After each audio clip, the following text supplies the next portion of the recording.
WKBN 27 First News starts in-depth coverage now with breaking news.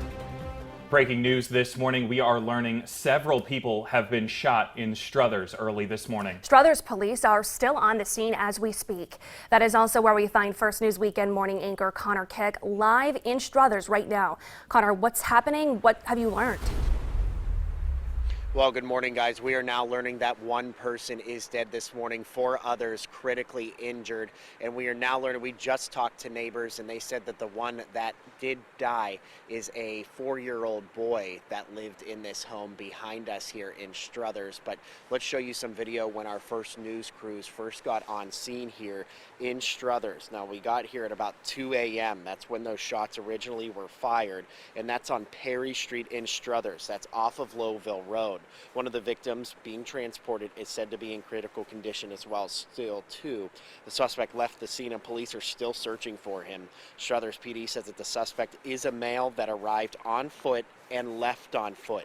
There's currently no description has been given yet of what that suspect looks like, but officers say that nothing was stolen, so they don't suspect a robbery attempt, but they're still investigating. Youngstown Police Department is assisting in the case as well, and a coroner was on scene earlier, but the latest developments of what just happened now, the Ohio Bureau of Criminal Investigation just arrived on scene as well. They just entered the house behind us, and we're going to be monitoring what they're doing all morning long, so be sure to stick with us on air and online as the latest developments do come in this breaking and developing story this morning. Live in Struthers, Connor Keck, First News this morning.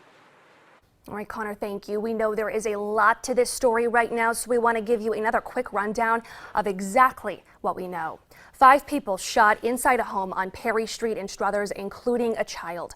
One of those 5 people is dead, another in critical condition. Police tell First News one man is suspected to be the shooter, and we're told he ran away. First News will continue staying on top of this developing story all morning long for you.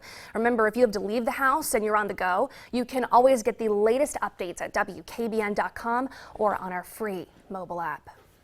Now, the last time that there was a mass shooting in our area was on February 9th of this year. 5 people were shot, 3 were killed at the Brothers of Power Classic Cars Club on Logan Avenue in Youngstown. Robert Shelton is currently awaiting trial for aggravated murder in that case. He's pleaded not guilty. And before that was February of 2017. Just like today, 5 people were shot then. 2 of them died. This was the scene in Howland more than 2.5 years ago. Prosecutors say the shooter had been arguing with the group on social media and coaxed them to an ambush at his house. A 19 and 20-year-old man died. Nasser Hamed was convicted in the case. He claimed he acted in self-defense. Hamed died in prison.